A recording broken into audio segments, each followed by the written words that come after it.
அனைவருக்கும் வணக்கம். நான் மணிமேகலை கோயம்புத்தூர்லேருந்து பேசுகிறேங்க. நான் வந்து ஒரு ஜோதிடர். ஜோதிடர் அப்படின்னாலே இப்போ வந்து மக்களிடையே வந்து ஒரு நம்பகத்தன்மை இல்லாமல் இருக்குது அப்படிங்கிறதா நிதர்சனமான உண்மை. ஜோதிடத்தில் வந்து நிறையா பலவிதமான ஜோதிட முறை இருக்குது. பலவிதமான முறை அப்படின்னு சொல்லும்போதே வந்து பலதரப்பட்ட மக்களால் அது சொல்லப்படும் போது அதோட பலன்கள் சொல்லக்கூடிய பலன்களும் வந்து நிச்சயமாக மாறுபட்டு தான் இருக்கும் இல்லைங்களா?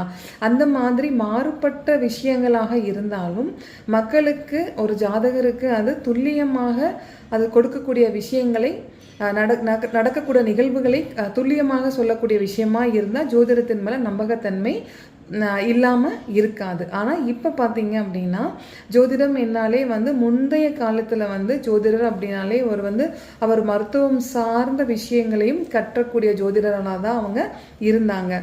இப்போ பார்த்தீங்க அப்படின்னா ஜோதிடர் அப்படின்னாலே வந்து ஒரு ஒரு இழிவாக பார்க்கக்கூடிய எண்ணங்கள், ஒரு மரியாதை இல்லாத ஒரு விஷயமாக தான் வந்து அந்த ஜோதிடர் அப்படிங்கிறனால இப்போ இருக்குது, நடைமுறையில் இருக்குது. ஏன் அப்படின்னு கேட்டிங்கன்னா, இப்போது ஒரு தனி மனிதருக்காக ஜோதிடம் பார்க்கும்போது தனி மனிதருக்கான பலனை வந்து கண்டிப்பாக நம்ம சொல்லணும். அதுதான் வந்து ஒரு ஜோதிடருக்கான அடையாளம். இப்போ ஜோதிட முறையில் வந்து எல்லா முறைகளுக்குமே பார்த்திங்கன்னா பேஸ் அப்படின்னு ஒன்று இருக்கும். அந்த பேஸ் அப்படின்னு பார்த்தா இதுதான் ஒரு ஆரம்பம் அப்படின்னு இருந்தால் தான் வந்து ஒரு விஷயங்களே நம்ம வந்து ஆணித்தரமாக சொல்ல முடியும். அந்த ஆரம்பத்துக்காக மட்டும்தான் பாரம்பரியம் அப்படிங்கிற ஒரு பேர் அதுக்கு வச்சாங்க. ஏன் அப்படின்னா ஒரு விஷயங்களை வந்து புதுசாக கண்டுபிடிக்கும் போது நம்மளுடைய முன்னோர்கள் வந்து அதே வான்வெளி ஆராய்ச்சி மூலிமா அவங்க அந்த காலத்திலேயே கண்டுபிடித்த மெத்தடை தான் வந்து பாரம்பரிய ஜோதிடம் அப்படின்னு இன்றளவுக்கும் அது தொடர்ந்துட்டு தான் இருக்குது.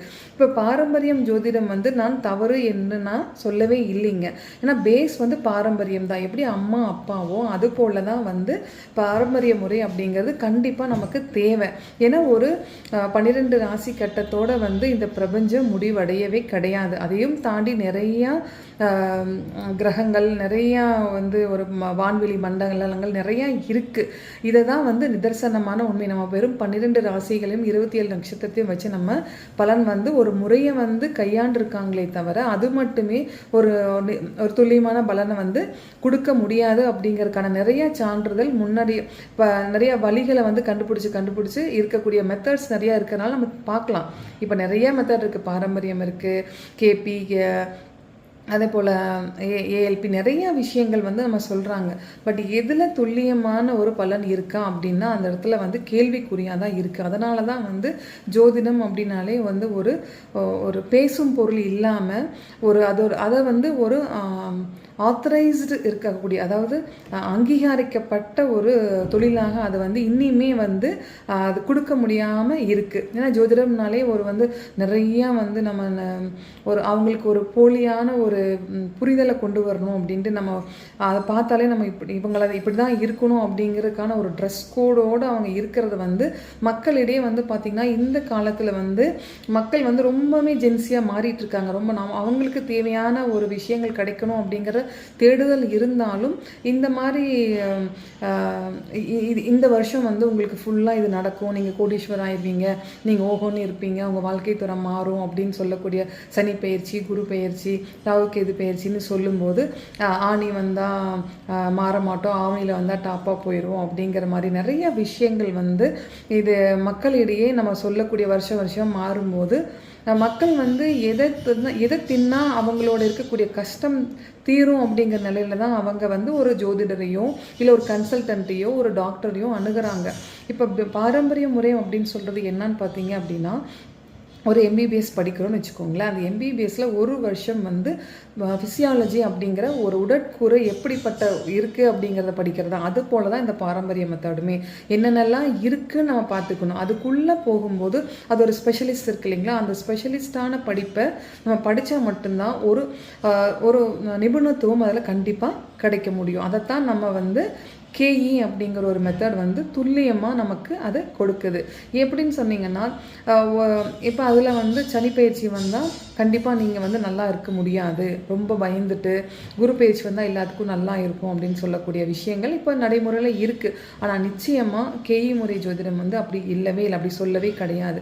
ஏன்னு கேட்டிங்க அப்படின்னா, உங்களோட கைரேகை உங்களுக்கு மட்டும்தான் இருக்கும். அதுபோல் உங்களைப் போல இந்த உலகத்தில் யாருமே கிடையாது, நீங்கள் ஒருவர் மட்டும்தான்.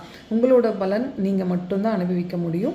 உங்களோட கெடுபலன் ஆகட்டும், நல்ல பலன் ஆகட்டும், உங்களோட வாழ்க்கை தரம் எப்படி இருக்கும், யார் கூட நீங்கள் வந்து பயணிக்கணும், யார் கூட பயணிக்கக்கூடாது, யார் கூட பயணித்தா உங்களோட பணம் நஷ்டமாகும், யார் கூட இருந்தால் உங்களுக்கு நடக்கக்கூடிய நிகழ்வுகள், நல்ல நிகழ்வுகளை எப்படி மாற்றிக்கலாம், இல்லை கெடு நிகழ்வுகள் நடக்கக்கூடியதை எப்படி தவிர்த்துக்கலாம் அப்படிங்கிறதையும் 27 நட்சத்திரமே நமக்கு வேலை செய்யும். அதுதான் கேஇ முறை.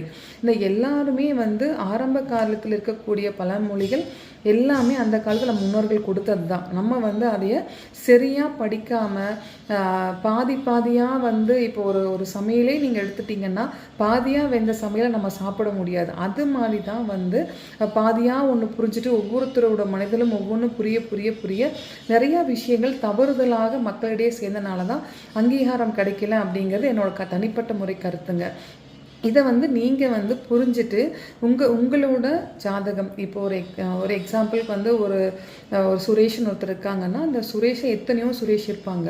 ஆனால் அவரோட டேட் ஆஃப் பர்த்து, அவருக்கான கைரேகை, அவர் எப்படி ஒரே இடத்துல ஒரு டோர் நம்பரில் இருக்கக்கூடியவர், ஒரு ஊரில் இருக்கிற ஒருத்தர் தான் இருக்காரோ, அந்த இன்னாரோட அப்பா அம்மாவுக்கு ஒருத்தர் தான் பிறந்திருக்காரோ, அவருக்கு என்ன பலனோ அந்த பலன்களையும் நலன் தீய பலன்கள், அவருக்குரிய பிஸ்னஸ், அவருக்குரிய வாழ்க்கை தரம், அவருக்குரிய படிப்பு, அவருடைய குழந்தைகள் அவங்க எப்படி இருந்தால் அவங்க வாழ்க்கை தரம் உயரும், அவங்க வெளிநாடு போகலாமா, எந்த காலகட்டத்தில் அவங்களுக்கான நன்மைகள் நடக்கும், திருமணம் சார்ந்த விஷயங்கள் எப்படி இருக்கும். இப்போ திருமணம் பார்க்கும்போது எவ்வளவோ திருமணங்கள் வந்து நல்லபடியாக வந்து பெற்றோர்களால் பார்த்து செய்யப்பட்ட திருமணங்கள், கோடிக்கணக்காக பணம் வந்து செலவு செய்யப்பட்ட திருமணங்கள் உடனடியாக அது வந்து டைவர்ஸில் முடிஞ்சிருக்கு. ஏன் இந்த மாதிரி நிலை அப்படிங்கும்போது நம்ம அங்கே எத்தனையோ பொருத்தங்கள் பார்த்தாலும் கேஇ முறையில் வந்து இவங்களுக்கு இந்த லக்ன பொருத்தம் இல்லைன்னா கண்டிப்பாக இவங்களுக்கு திருமணம் செய்யவே கூடாது அப்படிங்கிற ஒரு முறையை அவர் சொல்கிறாங்க.